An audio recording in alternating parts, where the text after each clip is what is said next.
오늘 말씀의 주제가 가장 순수했던 그때로라고 하는 주제입니다. 가장 순수했던 그때로. 요한계시록 2장 2절에서 5절 말씀인데요. 요한계시록 2장 2절에서 5절까지의 말씀인데요. 앞쪽이 없어요. 요한계시록은 맨 뒤에 있어요. 앞에는 창세기밖에 없어요. 그렇죠. 와, 계시록을 찾았어. 이야, 어른들도 못 찾는 거를 이렇게 찾았어. 와, 계시록 2장 2절에서 5절까지의 말씀입니다. 제가 읽고 눈으로 보시면 좋을 것 같습니다.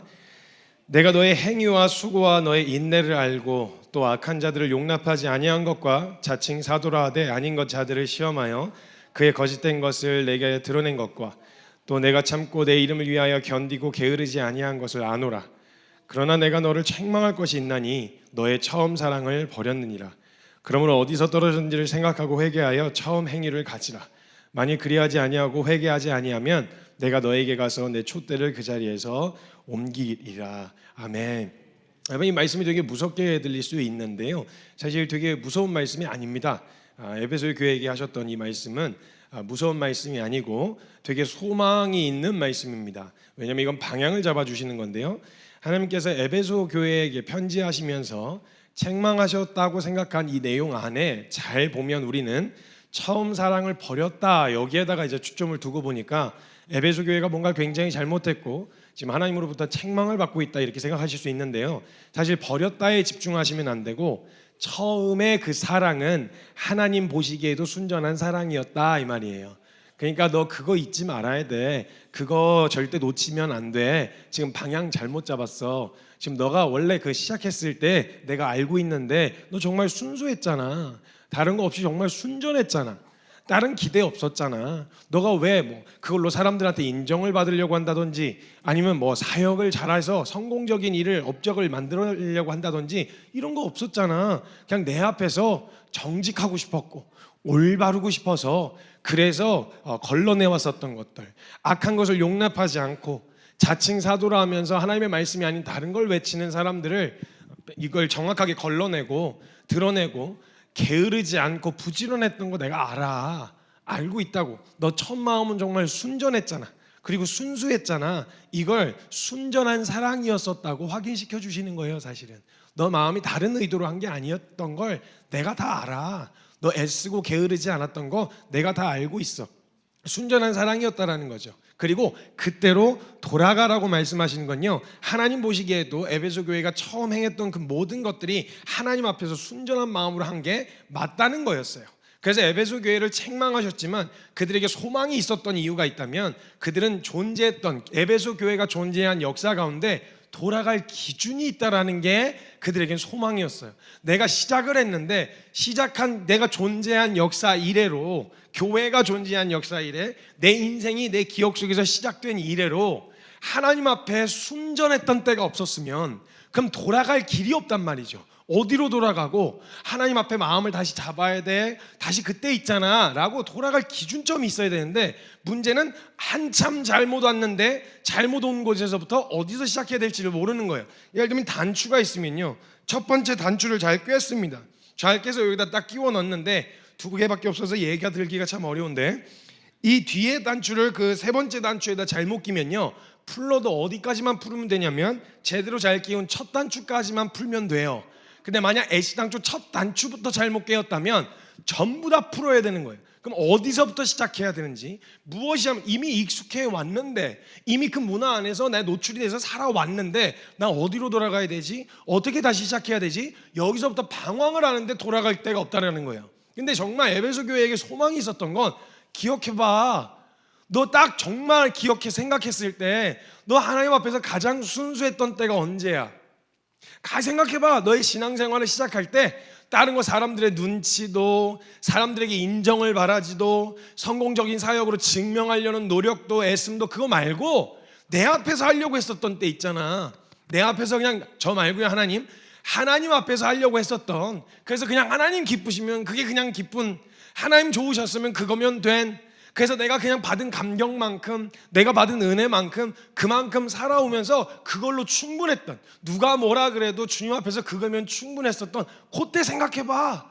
그때 근데 에베소 교회 성도들은요, 돌아서 생각해 보면 있는 거예요. 그때가 가장 순수했던, 가장 순전했던 때가 분명히 있는 거예요. 이 결정은 주님 아니고선 할 이유가 없었던, 주님이 기쁘셨다고 하셨으면 충분했던 그런 돌아갈 기준이 있는 거예요. 근데 여러분, 책망받았던 그 요한계시록 등장하는 7교회 중에서요, 책망만 받았던 교회 중에 한 교회, 진짜 소망도 보이지 않을 만큼 호되게 책망하셨던 교회 중에 하나가 라오디게아 교회예요. 라오디게아 교회에게 책망하신 말씀이 요한계시록 3장 15절에서 17절까지 나와 있는데요, 제가 읽어드릴게요. 내가 너의 행위를 안다, 똑같이 안다고 말씀하세요. 너가 차지도 않았고 뜨겁지도 아니하구나. 내가 차든지 뜨겁든지 둘 중에 하나 해라. 내가 이같이 미적지근해서 뜨겁지도 않고 차지도 아니하니 내가 내 입에서 너를 토하여 버리라. 근데 이런 상황인데도 너희가 말하기를 나는 부자라, 나는 부요하여 부족한 것이 없다, 내 공과 금과 가련한 것과 가난한 것과 눈먼 것과 벌거벗은 것을 알지 못하는도다. 만약에 하나님 앞에 정말 깨끗하고 하나님만 말하던 순전한 때가 있었잖아요. 그럼 기준이 있기 때문에요, 거기서부터 이만큼 잘못한데 이렇게 틀어졌네, 요게 분별이 되는데, 문제는 처음부터 순전했던 때가 없으면요, 그러면 내가 잘못 왔는데 잘못 온 지점이 잘못됐다고 생각이 안 들어요. 기준에서 얼마나 멀어진지를 모르니까요. 그러니까 너 괜찮은데요? 난 지금 부요한데요? 난 부족함이 없는데요? 그래서 지금 너 상태가 하나님 말씀과 하나님이 제시하신 기준으로 봤을 때 넌 공고하고, 넌 가련하고, 가난하고, 눈이 멀었고 벌거벗었는데 너가 스스로 알지 못하고 난 괜찮아요, 난 전혀 문제 없어요, 너가 이러고 있구나. 만약에 내가 옷을 입어봤으면 벗은 줄 알죠. 눈이 본 적이 있으면 눈이 먼 줄 알고요, 가져봤으면 가난한 줄 알고요. 근데 문제는 그렇게 시작해 본 적이 없으면 돌아갈 기준도, 그리고 내가 잘못 가고 있다는 판단도 서지 않게 되어지는 거예요. 온전히 시작이 되지 못했으면 어디로 돌아가야 되는지에 대한 기준이 없어요. 그러니까 지금 뭐가 문제인지도 모른 채 우리 괜찮은데, 난 전혀 문제가 없는데, 이게 문제잖아, 저게 문제야, 이렇게 문제를 제대로 파악을 할 수가 없게 되어진다는 거예요. 만약 우리에게요, 분명한 기준이 존재한다면, 그러니까 하나님 앞에 가장 순수했던, 가장 순전했던 그 기준이 우리의 삶에 잡혀 있다면, 벗었음을, 그리고 가난함을, 눈멀었음을 분명히 알 수 있을 텐데, 그 기준을 삼아서 그 기준이 없으니 얼마나 멀어졌는지를 알 수가 없는 거예요. 그래서 항상 무엇을 하려고 할 때 기준점을 잡는 이유가 이렇게나 중요한 겁니다. 어디로 기준을 둘 거냐는 거예요. 한 명 기준 잘못 잡으면요, 그 기준 삼아 모든 게 다 틀어집니다.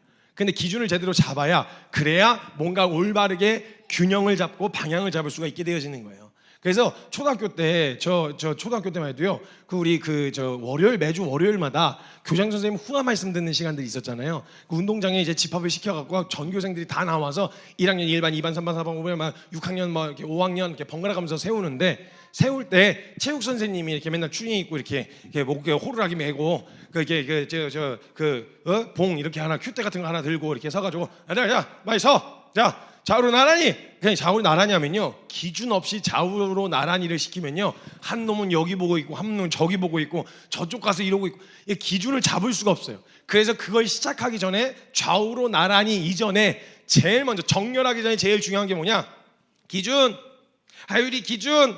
이러면 이제 하율이가 기준 이렇게 하면, 옆에 좌우로 나란히 하면 여기를 가만히 움직이지 않고 여기를 기준으로 전부 다 좌우로 나란히 이렇게 해서 줄, 오와 열을 맞출 수 있게 되어진단 말이에요. 이게 기준이에요. 근데 우리의 삶에 돌아갈 만한, 거기서 균형을 잡을 만한, 그리고 정말 하나님 앞에서 방향을 수정할 수 있을 만한 선명하고 올바른, 하나님 앞에서 다른 사심이 전혀 끼지 않은, 가장 순전했던, 우리의 마음의 중심으로 하나님 앞에 늘 반응했던 그 기준이 있으시냐는 거예요.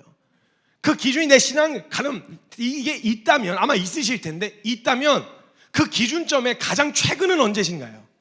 가장 최근 하나님 앞에 가장 순전했던, 다른 사심, 사람 때문에, 상황 때문에, 환경 때문에, 분위기 때문에 인정받고 싶어서, 사랑받고 싶어서 이런 거 말고, 진짜 오로지 보이는 게 하나님밖에 없어서 그 하나님 앞에서 올바로 서기 위해서 씨름하여 하나님 앞에서만 했던 가장 순수했던 결정을 하셨던 때가 가장 최근은 언제신가요?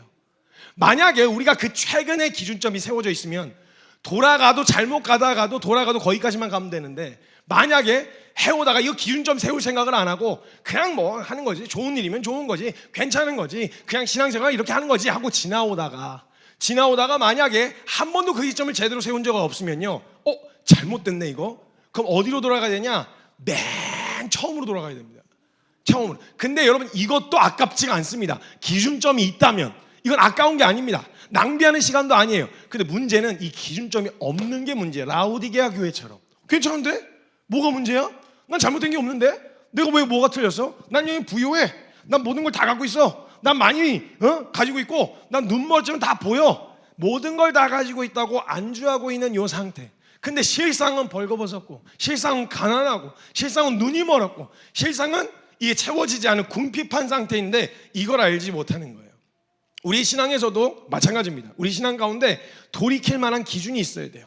걷다가 길을 잃었을 때 언제든지 다시 돌아갈 수 있는, 그래서 그 자리로 오면 다시 시작하더라도 그 올바른 기준에서부터 시작할 수가 있는데, 그 기준이 올바르지 않고 기준이 없으면 그 길이 잘못되었는지 모를 뿐만 아니라 잘못되었다는 걸 깨달아도 문제는 돌이킬 수가 없게 되어진다는 거예요.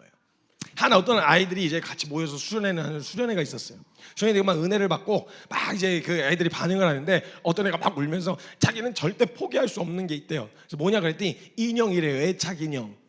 애착 인형 절대 포기할 수가 없대요. 이건 내려놓을 수가 없대요. 그 애착 인형은 절대 내려놓을 수가 없다고 막 얘기하는 거예요. 그럼 어른들이 보기에 뭐 하나 또 사줄게 뭐 이렇게 얘기할 수 있는 별것 아닌 것 같아 보이지만 그 아이에겐 그게 전부인 거예요. 근데 그 아이의 안에서 하나님 앞에서 그것을 내려놓기 위해 씨름하다가 그 애착 인형을, 저는 이 애착 인형을 하나님 앞에 드릴게 하고 내어놨었던, 그게 남들이 보기에 어떠하든 상관없이 그 아이가 그걸 내려놓은 가장 결정적인 이유는 주님 때문이었어요. 그럼 그 기준 가장 순전했다. 그럼 농도가 얼마나 많은 큰일, 이거 말고 얼마나 마음이 순전했느냐, 우리가 얼마나 순수했느냐 하나님 앞에서. 그게 진짜 아무것도 아닌 것 같아 보이는 일이었는데 얼마나 하나님 앞에 순전한 마음으로 하려고 했었는가, 요거 하나를 보시는 분이신데, 요 기준점이 우리의 삶 가운데 딱 있으면, 그래 맞아, 해오다가 조금 욕심 부릴 것 같고 조금 이게 뭔가 갈피를 못 잡을 것 같을 때, 그래 사람들 인정이 뭐가 뭐 이게 사역 잘 되면 어떻고 또 안 되면 어때, 그렇게 시작한 것도 아닌데.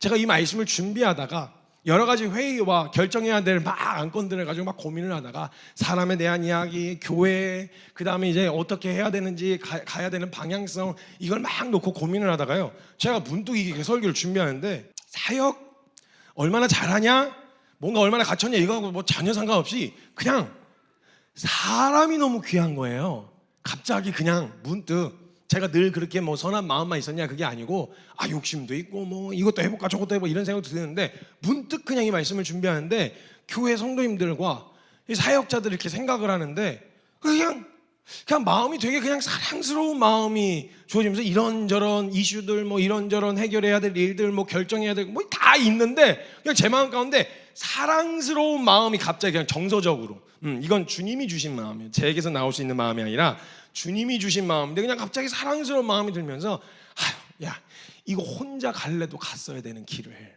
야 그래도 같이 가겠다고, 다른 얘기도 아니고 믿음으로 살겠다는 일에, 주님 따라가겠다는 일에, 야 자기도 한번 가보겠다고, 그게 같이 가고 있는 사람들, 그 사람들이 있다는 것만으로 얼마나 감사하냐, 그게 얼마나 좋으냐.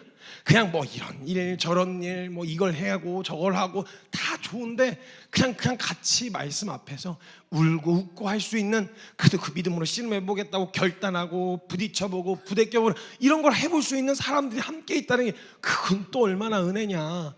갑자기 막 사랑스러운 마음들이 제 안에 찾아 들어오는 거예요. 그래서 그냥 같이 드리고 싶었어요. 그냥 막 떠들고 애기들 앞에서 막 하다가, 제가 얘네들 애기에 말리고, 괜찮아요, 이거 막 안 말려도 돼요. 막 하다가 제가 막 설교가 말리고 이래도 그냥 같이 예배 드리고 싶었어요. 그냥 사랑스러운 마음, 하나님이 그냥 그런 아이들과 그런 사람들과 함께 갈 수 있다는 것 자체로 주시는 은혜를 보여주시는 거예요. 그래서 기준이 필요한 거예요. 뭘 기대하고 왔었지, 뭘 하려는 마음으로 난 교회를 시작했지? 뭘 하려고 내가 이 사역자들을 키우겠다고 같이 공동체로 하려고 이걸 시작했었지? 돌이켜보면 다른 게 없었어요. 나도 믿음을 살고 싶은데 혼자서 쉽지가 않아. 같이 해보고 싶은 사람 없어? 믿음을 살려고 하는데 해볼 사람 없나? 이런 마음으로 던졌고, 그 반응에 나도 믿음으로 살고 싶어요, 뭘 하려고 온 게 아니라 나도 믿음으로 살고 싶어요 하고 한 사람들과 오다가, 그렇게 해서 생겨난 게 기뻐서 처치였어요. 그냥 함께 세워지고 같이 세워져 가는. 그래서 다른 거 기대하지 말고 이런 일 저런 일이 있어도 말씀과 기도가 최고입니다. 그러면 그쵸, 말씀과 기도가 최고죠. 그래도 뭐 이러다가도 그래도 말씀과 기도가 최고입니다. 맞아요. 또 엎어졌다가 뒹굴렀다가 부딪혔다가 부대꼈다가 서로 마음 상했다가 풀었다가 너무 사랑스럽다가 또 죽일 만큼 밉다가 별의별 일들이 막 이슈들이 막 있어도요, 그래도 여러분 같은 주제 가지고 고민하고 씨름하고 같은 길을 걸어가는 사람들이 있다는 게 얼마나 은혜입니까? 가장 순수했던, 가장 순전했던 그 마음으로 사람을 다시 보니까 그러네, 뭐가 그렇게 중요하냐. 주님 보시기에 성경에서도 계속 얘기하는 거, 성과야 열매야, 어차피 주님 몫인데 그거 내한테로 돌아오는 것도 아닌데 뭘 그렇게 열매에 집착하고. 물론 주님께 최고의 것을 드리고 싶은 마음에 부지런하려고 하는 마음이 왜 잘못됐겠어요? 좋은 마음이죠. 좋은 마음인데 그 열매 어차피 내 거 아닌 걸, 그걸 내가 어떻게든 막 해보겠다고, 내가 어떻게든 막 이렇게 저렇게 해보겠다고, 이게 옳다 저게 옳다 하며 싸웠던, 그게 진짜 옳기만 하냐? 다른 입장에서 보면 또 옳지만도 않아요. 그걸 또 목숨 걸고 씨름할 이유는 뭐가 있나? 그저 한 사람 보내주신 거예요. 그저 한 사람 그냥 있는 거예요. 사람 구경하기 어려울 때는요, 한 사람만 와도 그냥 그게 그렇게 기분이 좋아요. 지원했어? 사람 왔어? 처음에요 막 모임하자 그러고 정예배 할 때요, 차마 들어가 있을 수가 없어요. 왜냐면 모임하고 예배를 하면 스텝이 더 많았어요. 사람 온 사람보다. 스텝 7명에 막 회중 예배자 1명 뭐 이렇게 해놓고 예배를 드리면요, 한 사람 오는 게 얼마나 귀한지. 어머, 여기까지 오셨대. 아이고, 어떻게 또 먼 길을 해가지고 오셨네. 그래서 입구에서 차마 들어가질 못하고 계속 제가 이제 밖에서 몇 명이나 오셨니? 얼마나 오셨니? 맨날 이런 거 체크했어요. 그러다가 사람이 조금씩 오대요. 오는데 어느 날 봤는데 사람들이 막 이렇게 온 거예요. 와! 근데 제가 그때 다윗의 마음을 이해했잖아요. 숫자를 세보고 싶은 거예요. 그래서 제가 인구조사를 시켰어요. 몇 명이나 왔니? 그 다음에 바로 반토막이 났어요. 그 다음 달. 그게 다 성교사님 책임입니다. 성교사님이 인구조사 하셔서 그런 겁니다. 허락하신 만큼 감사하셔야지. 그거 왜 딸깍딸깍, 이걸 또 사줬거든요. 딸깍딸깍 들어온 사람 체크하라고 딸깍딸깍. 왜 인구조사를 하셨습니까? 성경에 분명 나와 있는데. 이래가지고 욕을 엄청 먹고, 조사하지 말아라, 그 다음부터 조사하지 말아라. 근데 그냥 한 사람만 와도 그냥 그렇게 귀하고. 그래서 처음에 키퍼서치 시작했을 때 저희 간판도 없고 아무것도 없을 때요, 새로운 분이 오시잖아요. 어떻게 오셨는지. 그 몇 분은요, 입구까지 왔다가 뭐야 여기 어디야? 그 어디? 이러다가 돌아가시고 그렇게 그냥 집으로 가시는 분들이 꽤 계셨어요. 뭐 홍보를 하고 간판을 세우고 이게 아니니까. 근데 누가 들어오시잖아요. 그럼 전부 다들 너무 당황스러운 거예요. 맞이하고 웰컴이 아니라 어떻게 왔지? 어떻게 알고 왔지 이걸? 그때 또 코로나가 터져가지고 코로나랑 같이 시작했거든요. 그거 어떻게 왔지? 뭐 신기해서 사람들이 들어오신 분이 민망해가지고 뭐 들어와서 뭐 안내도 없고 신기한 거예요. 그냥 사람 그냥 왔다는 게, 사람 구경하는 게 되게 신기하고, 그냥 그게 그렇게 좋았던, 그냥 말씀 듣고 예배하고 같이 밥 먹고 교제하고 그냥 그게 그렇게 좋았던. 그래서 뭘 그렇게 하려고 하지 않았고, 뭔가 애써서 이루려고 하지 않았어도 그냥 주님 말씀 듣고 그 말씀 가지고 같이 교제하고 씨름했던 그 순간, 그냥 그게 그렇게 좋았던, 가장 순수했던, 다른 의도 없이 교회를 키워볼 생각도, 뭘 해볼 생각도, 뭐 그걸 구제해서 뭘 얻으려고 하는 이런 것도 없이 그냥 예배 드리는 게 좋았던, 이런 가장 순수했던 요 기준이 있어야 돌이킬 수가 있단 말이에요. 잘못 오다가도 이거 아니잖아, 이걸 이러려고 시작한 거 아니었잖아. 돌아갈 기준이 없는데, 만약에 우리에게 그 가장 순수했던 그때가 만약 기억 속에 없다면요, 그럼 돌아가질 못해요. 온 게 아까워서는 못 가요. 이게 뭐 어디서부터 다시 시작해야 되는지를 모르니까, 어디서부터 첫 한 줄 꼈는지도 기억이 안 나요. 그렇게 되어지면 온 걸음 안에서 그냥 습관적으로 그냥 가는 수밖에 없게 되어지는 거예요. 근데 만약 우리가 정말 생각했을 때, 내 기억 속에 정말 순전했던 때, 그냥 방석에 앉아가지고 그냥 무릎 털썩 꿇고 기도 음악만 흘러나와도 눈물이 퍽 쏟아져가지고 주님 하고 불러도 그냥 그걸로 감격이고 은혜로 충분했던 그때 말이에요. 여기서 뭔가를 하려고 하지 않았어도 그냥 예배드리는 걸로 말씀이 내 심령을 때린다는 것만으로도 그냥 감사해서 그냥 그 말씀이 충분했던 그때 말이에요. 다른 걸 뭔가 욕심을 부릴 생각이 없었던, 그냥 아이디어도 없었던 그때 그 기준이 우리 삶 가운데 분명히 찍혀 있어야 된단 말이에요. 그래서 성경의 한 인물 가운데서 제가 대부분의 사람들이 이런 돌아갈 기준이 있었습니다. 야곱에게는 베델이 그런 곳이었어요. 하나님을 인격적으로 만났던 그 순간, 그래서 와, 하나님이 여기 계셨었구나, 난 내 처진 줄 알았는데, 버려진 줄 알았는데 하나님이 나와 함께 계셨구나를 발견했던 현장이 베델이었어요. 그리고 가장 절박하고 절망스러운 순간에서 돌아가야 할 곳이 역시 베델. 다시 돌아가서 그래, 다른 거 다 아무것도 없었고 어차피 그냥 하나님 함께 하신다는 거 밖에는 내 인생에 소망을 둘 수가 없었던 그때 그 베델로 돌아가는 야곱에게는 베델이 있었습니다. 근데 제가 묵상을 하다가 성경 한 인물이 떠올랐어요. 누구였냐면 다윗이었어요. 다윗이 하나님이 내 마음에 합한 자라고 이야기할 만큼 정말 순수했어요. 그 어린아이가 하나님 앞에 순수했다는 것이 무슨 성과나 열매로 증명할 방법이 있겠어요? 그냥 어린아이 같았어요.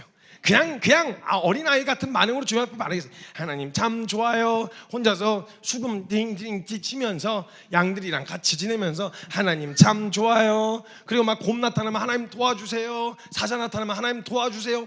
이런 그냥 직관적으로 되게 1차원적으로 어린아이 같은 반응으로 반응했어요. 그냥 하나님 앞에. 근데 주님 보시기에 너무 이쁜 거예요. 순수한 거예요. 그러니까 얘는 나와 마음이 합했다. 다른 마음이 없어. 그 마음으로 그를 왕으로 세우시기로 결정하셨어요. 그 여정에서도 다윗은 왕이 종착지가 아니었어요. 그냥 하나님이 내가 사랑하는 하나님이 시키셔서 하라고 하시니까 기름은 칠해놨는데 뭔가 상황은 변하는 게 없어. 그리고 나서 기름 칠하지 않았으면 양이라도 그냥 보면서 살 것을. 근데 기름을 칠해놓는 바람에 도망자로 살아야 했단 말이에요. 그런데도 상관없었어요. 왜? 그냥 주님하고 함께하는 시간이었으니까.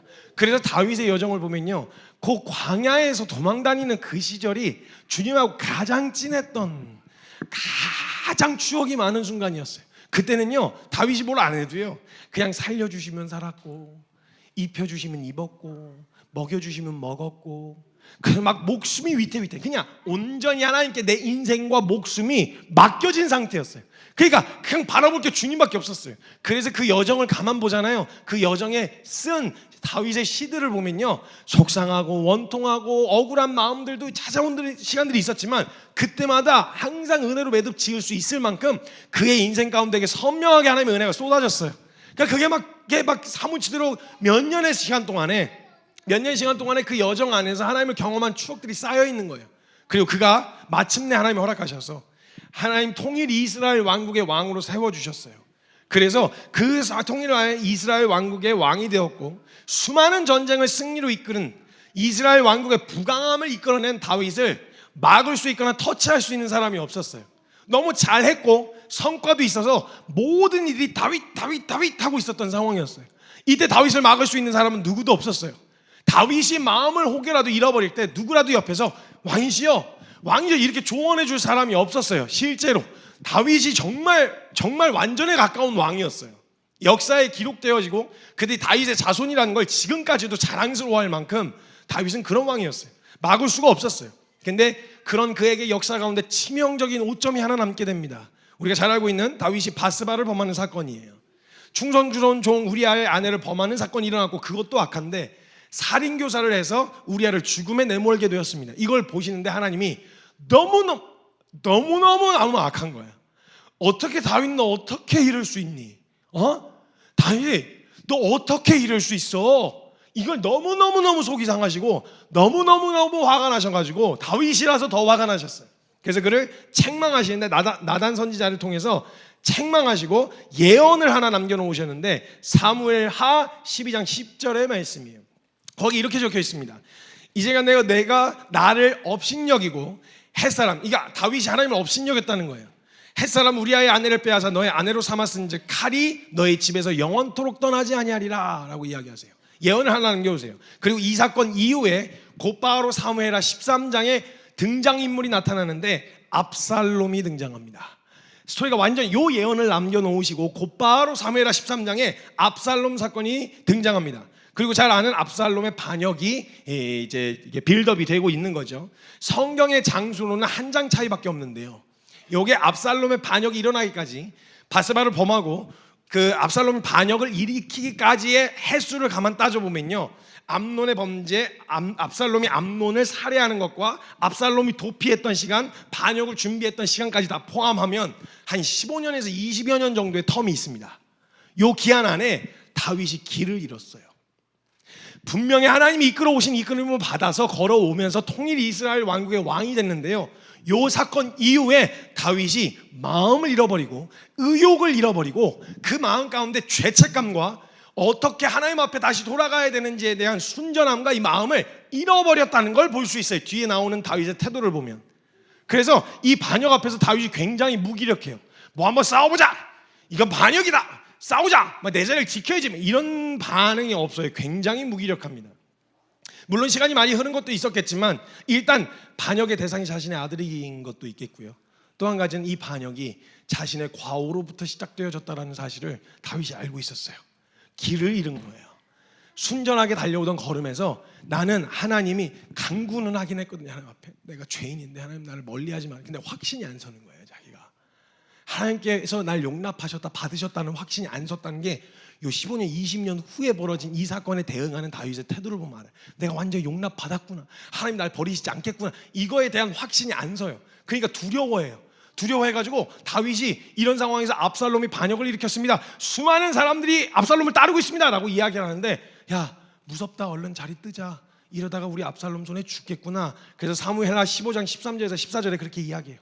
이러다가 우리 죽겠구나, 큰일 나겠구나. 전령이 다윗에게 와서 말하되 이스라엘 민심이 다 압살롬에게 돌아갔나이다 한지라. 다윗이 예루살렘에 있는 사람에게 그 모든 신하들에게 이르되 빨리 도망가자, 그러지 아니하면 우리 중 한 사람도 압살롬에게서 피하지 못하리라. 빨리 가자, 두렵건대 그가 우리를 급히 따라 우리를 해하고 칼날로 성읍을 칠까 하노라.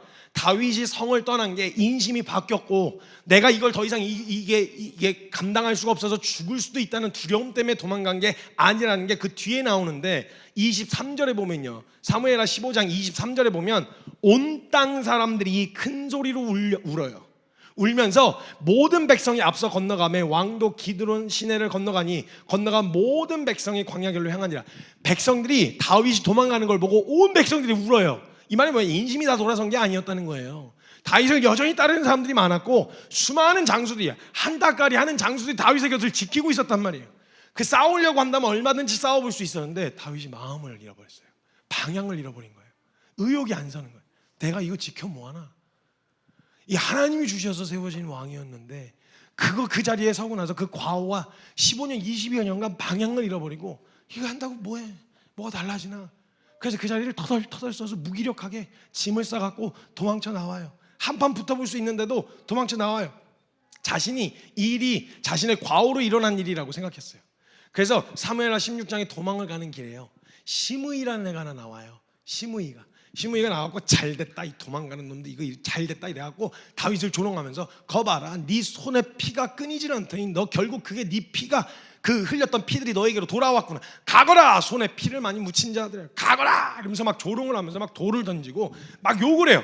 그러니까 그때 다윗의 옆에 있었던 장수들 진짜 한 닭갈씩 하는 장수들이었거든요. 일당 100의 장수들이었어요. 근데 바로 다윗 왕이 옆에서 욕을 먹고 있는데 이거 그래서 다윗한테 허락을 구하라고. 쟤 가만히 내버리실 거예요? 이거 떼어놔야지. 이거 가만 내버려두면 안 될 것 같습니다. 이게 붙어 있어갖고 혼란스러워하는 거다. 애가 떼어놔야, 분리시켜놔야 될 것 같습니다. 그래가지고 죽은 개만도 못한 애가 왕을 조롱하는데 이걸 어떻게 보고 있을 수 있습니까? 제가 가서 분리시켜놓고 오겠습니다 막 이러면서 막 이렇게. 근데 그게 가능한 사람이었거든요, 진짜 장수들이. 근데 다윗 왕이 완전히 무기력함에 빠졌어요. 방향을 잃어버린 거예요. 냅둬라. 아직도 여전히 하나님께 온전히 용납받았다는 확신이 서질 않았어요. 그래서 뭐라고 이야기하냐면 그를 통하여 하나님이 내게 하시는 말씀일 수도 있지 않냐. 내버려 두라. 왕이 이르되 수리아의 아들들아, 내가 너희와 무슨 상관이 있느냐. 그가 저주하는 것은 여호와께서 그에게 다윗을 저주하라 하심이니 네가 어찌 그리하였느냐. 할 자가 누구겠느냐 하고 다윗이 아비새와 모든 신하들에게 이르되 내 몸에서 난 아들도 내 생명을 해하려 하거든. 하물며 이 베냐민 사람이랴. 여호와께서 그에게 명령하신 것이니 그가 나에게 저주하게 두라. 내버려 둬라. 무기력함에 빠진 거예요. 하나님으로부터 받는 책망이라고 여겼어요. 그리고 그는 묵묵히 도망자의 자리로 가요. 다윗의 베델, 야곱에게 베델이 있었잖아요. 그것처럼 다윗에게도 베델이 있었는데 뭐였냐면 다윗이 가장 왕궁에 앉아가지고는 그 자기가 범죄했던 하나님으로부터 가장 하나님이 책망하셔서 자기를 멀리하시는 것만 같아 보였던 그 현장이 왕궁이었어요. 근데 가만 생각해 보니까 자기가 가장 하나님을 뜨겁게 만났던 순간이 언제였지?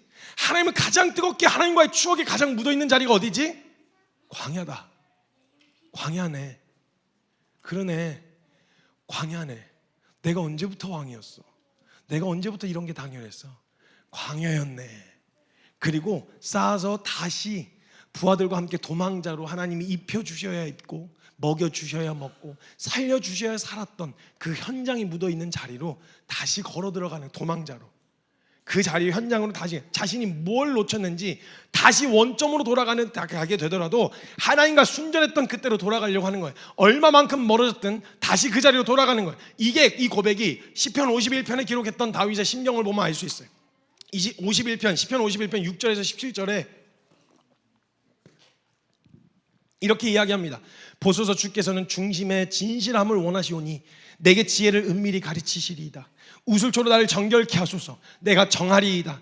나의 죄를 씻어주소서. 내가 눈보다 희리이다. 내게 즐겁고 기쁜 소리를 들려주시다. 주께서 꺾으신 뼈들도 즐거워하게 하소서.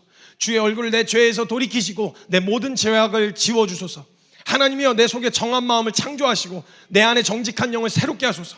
나를 주 앞에서 쫓아내지 마시며 주의 성령을 내게서 거두지 마소서. 주의 구원의 즐거움을 내게 회복시켜 주시고 자원하는 심령을 주사 나를 붙드소서. 그리하면 내가 범죄자에게 주의 도를 가르치리니 죄인들이 주께 돌아오리이다.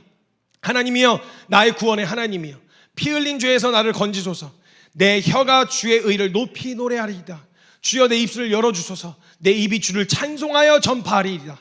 주께서는 제사를 기뻐하지 아니하시나니 그렇지 아니하면 내가 드렸을 것이라. 주는 번제를 기뻐하지 아니하시나이다. 하나님께서 구하시는 제사는 상한 심령이라. 하나님이여, 상하고 통회하는 마음을 주께서 멸시하지 아니하시리이다.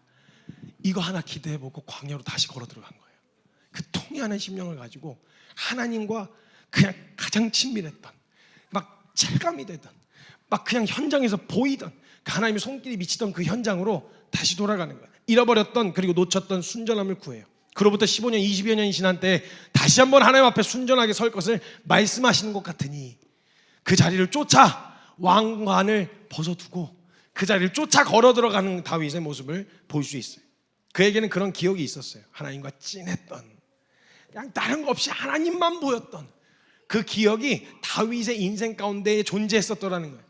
아무것도 없는 광야에서 먹여주셔서 먹었고 입혀주셔서 입었고 살려주셔서 살았던, 온전히 내 삶이 그리고 내 마음이 하나님께 순전했었던 그 기억 말이죠. 그 기억을 더듬어서 다시 그 자리로 돌아가는 거예요. 얼마나 멀어졌든지, 시간이 얼마나 걸리든, 얼마나 멀리 돌아왔든지 상관없이 그때로 돌아가서 다시 시작하고 싶은 거예요. 야곱에게도 그랬듯이 그 베델, 여러분에게도 있으십니까? 돌아갈 베델이? 잠깐만 생각해 보시겠어요? 우리 잠깐만 눈을 감고요, 잠시만 눈을 감아 보시겠어요? 그리고 내가 내 이 신앙생활을 해오던 기억 속에 가장 하나님이 보시기 내가 드릴 수 있는 최고의 순전함이었었던 시절이 있었는지, 가장 순수했던, 사람들 눈치도 안 보고 이게 맞냐 틀리냐 계산하지 않고 하나님 앞에 그냥 최고의 것을 드리고 싶었던 가장 순전하고 순수했던 그때가 있었는지 한번 생각해 보시겠어요?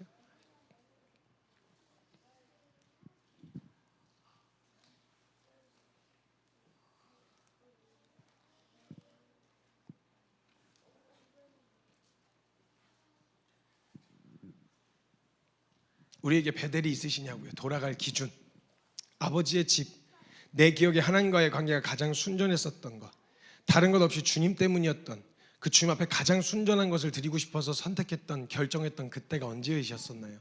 가장 최근은 언제이신가요? 내 마음이 하나님 앞에서 다른 이유나 다른 변명 없이 가장 순전했던 때, 너무 멀진 않으신가요? 우리가 무엇을 시작하고 방향을 결정하여 걷기 시작할 때 될 만해서 나도 좋고 주님도 좋은 그런 거 말고 오직 하나님을 기쁘시게 하고자 했었던, 그래서 우리의 믿음 때문에 가장 순전하게 걸음을 선택하고 방향을 결정했던 때가 언제이셨었나요? 만약 우리가 그리 해석은 했지만 주님 때문이었어요 이렇게 해석은 했었지만, 하나님 앞에서 가장 순전했던, 다른 이유 없이 하나님 앞에서만 결정했던 그 순전함이 떠오르지 않으신다면요, 우리의 삶 가운데서 잘못 가고 있을 때 어디로 돌아가고 어디로 돌이켜야 되겠어요? 만약 그 순간이 없다면 여러분 기준을 만드셔야 됩니다. 오늘이 그 기준이 되셔야 됩니다. 그래서 어떤 일을 시작할 때, 그리고 어떤 기회나 상황이 놓여져 있을 때 제가 제일 많이 하는 게 그거라고 말씀드렸어요. 다른 것보다요, 사심을 제하려고 합니다. 맞는 일이냐 될 만한 일이냐 이런 거 말고 하나님 앞에서 진짜 다른 이유 없이 주님 때문인가? 주님을 기쁘시게 하고 싶어서인가? 이거 외에 다른 마음은 있지 않은가? 이걸 제하는데 가장 많은 에너지가 들고요, 가장 많은 시간을 쏟게 되어집니다. 그 방향을 그렇게 결정하는 이유, 다른 거 나도 좋은 일이라서 가는 건 아닌지, 그게 아니어도 좋을 거 없어도 주님이 하라고 하시면 할 것인지 제일 많이 점검하게 되어져요. 그리고 그게 기준이 되어야 합니다. 혹여라도 그 길이 혹은 그 일이 잘 될 때도 있을 수 있는데, 애시당초 시작한 이유가 성공적인 사역이라서 혹시 내게 떨어질 떡고물이 많아서 시작한 것이 아니기 때문에 혹시나 잘 되다가도 유혹이 찾아 들어오잖아요. 그 유혹이 찾아 들어왔을 때 잠깐 흔들릴 수는 있지만, 아니잖아, 이걸 내가 왜 시작했어? 내가 이걸 왜 하려고 그랬지? 주님 때문이었잖아. 주님 없이, 주님 은혜 없이, 말씀 없이 어딜 가? 다시 원래대로 돌아갈 수 있는 기준이 우리에게 생길 수 있게 되어진다는 거예요. 그래서 훈련을 할 때도 그 의미를 알든 모르든 인생을 걸어보고 그 선택을 할 수 있도록, 그래서 기준이 높았어요. 뭘 대단한 게 있어요? 뭐 대단한 게 있다고 그렇게 뭐 이렇게 힘들어? 들어가기도 힘들고 리더 되기도 힘들고 왜 이렇게 힘들어요? 예, 힘든 거 뭐 대단한 게 있어서, 엄청난 비전이 있어서 그래서 기준이 까다로운 게 아니고, 한 번 우리 인생 가운데, 그래서 처음에 막 훈련하고 시작할 때 재정을 제로로 터십시오. 무기한입니다. 훈련 기간 될 때까지 할 겁니다. 이런 기준들을 막 갖다 놨던 게 엄청난 게 있어서, 엄청난 보상이 있어서가 아니라, 그래도 우리가 시작할 때 한 번쯤은 주님 앞에 다른 이유 없이 정말 주님 앞에 가장 순전했던 그 기준이 우리 삶에 찍혀 있어야, 그래, 내가 이거 뭐 하려고 시작했지? 주님 알고 싶어서 했잖아, 주님 보고 싶어서 했잖아, 그것 때문에 한 일이잖아 라고 돌아갈 수 있게 되어지기 때문에, 그래서 그 기준을 잡으려고 했었던 거였단 말이죠. 여러분, 우리 인생 가운데 매 순간 체크포인트가 있으셔야 됩니다. 가장 순전했던 게, 첫 단추에만 끼워놓고 거기로 돌아가면 안 돼요. 거기로 계속 돌아가면 안 돼요. 두 번째 단추 잘 끼우시고, 세 번째 단추를 잘 끼우셔서 혹시라도 네 다섯 번째를 잘못 끼웠어도 세 번째까지 돌아오면 되는, 그래, 그 여정이 순전했던 기억으로 남아 있어야, 그래야 다시 또 그 다음 단추를 그런 마음과 소망으로 꿰어갈 수 있다라고 하는 거예요. 오늘 에베소 교회에게 하신 말씀이에요. 그 말씀이에요. 너네 어떤 마음으로 그거 시작했니? 응? 그 열심 왜 냈던 거야? 그 애씀 왜 했던 거야? 내가 너의 행위와 너의 수고를 아는데 너희 부지런하게 애쓰고 노력해왔던 이유가 뭐야? 나 때문이었잖아. 그 마음 어디 갔니? 에베소 교회야, 너 그 마음 어디 갔어? 그거 익숙해져서, 문화가 돼가지고 너희에게 익숙해져서 그냥 이어가는 그런 거 말고, 마음, 너희 마음 어디 갔니? 그러니까 에베소 교회에겐 소망이 있는 거예요. 맞네, 우리 이걸 왜 하고 있었던 거야? 왜 우리는 이단은 분별하고, 왜 우리는 이런 열심을 내고, 왜 거짓 선지자들을 분별해냈고, 왜 이걸 해왔지? 그래, 우리가 주님 앞에 순전하게 서고 싶어서 했잖아. 돌아가자, 그때로 돌아가자 라고 돌아갈 그 기준, 에베소 교회에겐 그 기준이 있었다는 거예요. 여러분, 우리 돌이켜 한번 생각해 보시죠. 성도님들, 가장 최근 하나님을 향한 가장 순전함, 순수 그 자체였던 그 체크포인트가 언제이신가요? 너무 멀리 계시진 않나요? 10년 전이요, 15년 전이요, 20년 전이요. 저 처음 교회 나왔을 때요. 그땐 그랬는데, 맞아, 뭐 다른 거 없어도 그냥 예배당만 와도 좋았는데, 찬송가 가사가 어색하고 이게 무슨 소린가 싶어도 그래도 뭔가 따뜻함이 느껴지던 그때가 있었는데 말이죠. 혹시라도 우리의 가장 순수했던 체크포인트가 15년 전, 20여 년 전 이때는 아니신가요? 우린 최근에, 가장 최근에 이 체크포인트, 하나님을 향한 가장 순전한 이 체크포인트가 우리 인생에 찍혀 있어야 된다는 거예요. 없으시다, 오늘 갱신하시죠. 오늘 주님 앞에 올려드려야 될 가장 순전한, 가장 순수한 고백으로 주님 앞에 체크포인트를 찍고 다시 걸으실 수 있었으면 좋겠습니다. 다른 이유 없이 하나님을 기쁘시게 하고 싶어서, 사람 때문이나 상황 때문 말고 하나님을 기쁘시게 하고 싶어서 결정했던 그 순전함의 기준, 오늘 다시 세우시죠. 그래서 오늘 다시 갱신해서 함께 달려나가시는 우리 키퍼스 처치 성도님들 되시기를 주님의 이름으로 축복하고, 아가들 예배 드리는 거 보면서 저도 옛날 생각나고, 성경책 갖고 장난치고 꾸겨서 찹찹찹찹 하다가 어머니한테 등짝 맞고 끌려나가던 그런 기억이 있어요. 성경책을 그렇게 다루면 안 돼, 장난으로라도 던지면 안 돼, 막 이렇게 혼났었던 기억이 있었거든요. 근데 그때 되게 순수하게, 넌 뭐 되고 싶니? 선교사요, 뭔지도 모르고 그랬었거든요. 그렇게 자라온 그 환경에 노출되며 자라온 그 기억을 봤을 때, 야, 그 어린아이의 고백을 주님 받으셔서 이렇게까지 인도하시고 이끌어 오신 하나님의 그 놀라운 섭리, 우리 성도님들의 인생 가운데 가득 펼쳐지기를 주님의 이름으로 축복합니다. 시작 같이 좀 기도합시다. 무릎 꿇고 손을 모으고 무릎 꿇고 손을 모아보세요. 눈을 꼭 감아보세요. 눈을 꼭 감아보세요. 눈을 꼭 감아. 실눈 뜨지 마시고 눈을 꼭 감아보세요. 눈을 꼭 감고 손을 모으고 눈을 꼭 감고. 하나님 앞에 가장 순수했던 때 언제이신가요, 여러분? 기억에 있어요. 그런 마음으로 시작했었어요. 고단할 줄 알면서도 결정했었어요. 그렇게 가면 흔히들 가는 길 아닌 거 알면서도 그냥 그렇게 선택했었어요. 그 이유가 뭐였냐? 돌이켜보면 주님 때문이었어요. 주님 기뻐하실 것 같았어요. 그 결정을 가장 좋아하실 것 같았어요. 얼마나 합리적인 결정이냐 이거 묻는 거 아니에요. 얼마나 탁월한 선택을 했느냐 이걸 묻는 게 아니에요. 여러분들이 생각하시기에 제 수준으로는 그게 분별력이 그게 전부여서 그렇게밖에 선택할 수 없었지만 그때 선택했던 이유를 가만 살펴보면 왜 그렇게 했지? 왜 그랬지? 생각해보면 주님 때문이었어요. 예배요? 언제부터 이렇게 세션을 갖추고 우리가 예배했나? 언제부터 이렇게 장비 다 갖추고 예배했었나? 언제부터 시스템 다 갖추고 사역했나? 한 사람을 보내주시면 그게 사역인 줄 알고 그거 붙들고 씨름했던 때가 있었고, 예배 드리다가도요 그 뭐 아무도 없으니까 예배 드리다가 내려가고 말씀 전하고 내려가서 뒤에서 카운 치고 다시 올라가서 말씀 전하고, 그래도 재밌었거든요. 즐거웠었거든요. 대단한 간식 없어도 난로 위에다가 밤 이렇게 눌러가지고 누룽지 하나 구워 먹는 것도 거기다 위에다 설탕 뿌려 먹으면 그만한 뭐 다른 산의 진미 안 갖다 줘도 같이 말씀 읽고 씨름하다가 앉아 난로 주변에 둘러 앉아가지고 누룽지 구워 먹고 그랬었던, 시장바닥 가서 국수 한 그릇 같이 먹으면서 막 24시간 기도해보고 막 가방 메고 행군도 해보고 막 그렇게 했었던 그 이유 뭐 때문에 그랬냐? 될 만한 사역이어서? 가능성이 있어서? 아니었어요.